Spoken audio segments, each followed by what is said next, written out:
Happy birthday বাবা। অনেক ধন্যবাদ। তোমার এই 70তম জন্মদিনে তোমাকে উইশ করতে পেরে আমি খুবই আনন্দিত। তোমার জন্য একটা সারপ্রাইজও আছে। তোমাকে দেখে ভালো লাগছে খুব। এতদিন তুমি কোথায় ছিলে বাবা? আমার জন্য কোনো সারপ্রাইজ আছে? বাবা, আসলে কি হয়েছে? কিছু বলো না, থামো। তুমি কি এখানে একা এসেছো? হ্যাঁ মা, ছেলেরা কাজে ব্যস্ত আছে, আর কিছুক্ষণ বাদেই ওরা চলে আসবে। তোমার ছেলেদের তো ঠিকঠাক একটা কাজও নেই, তাহলে ওরা কিভাবে ব্যস্ত আছে? এখানে দাঁড়াবে না, দাঁড়িয়ে দাঁড়িয়ে আর আমার সম্মান নষ্ট করো না।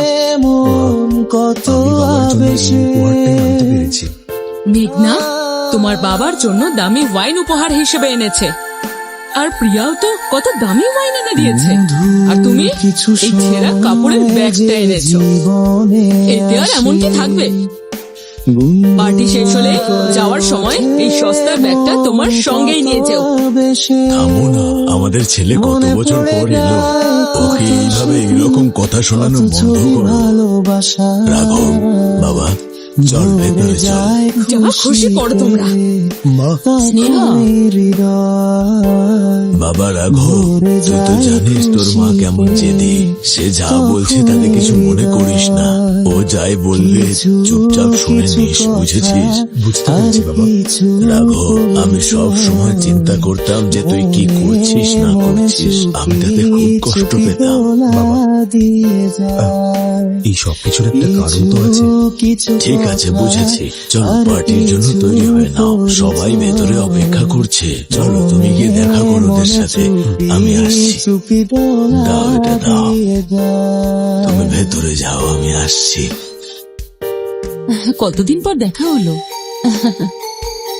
প্রিয়া, মেঘনা, তোমাদের কতদিন বাদে দেখলাম। ওরে বাবা, তুমি এতদিন কোথায় ছিলে?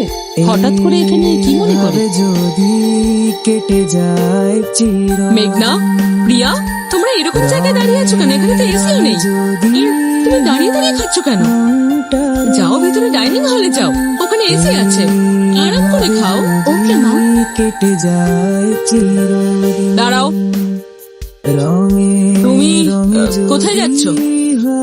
পার্টির জন্য টেবিল সাজাতে হবে, ওখানে গিয়ে হেল্প করো আমাদের। এইটা কি মা, তুমি ওদের বলছো এসি ঘরে যেতে, আর আমাকে কাজ করতে বলছো? এই, ওদের সঙ্গে নিজেকে তুলনা করো না। মেঘনার ডিগ্রি সম্পর্কে ধারণা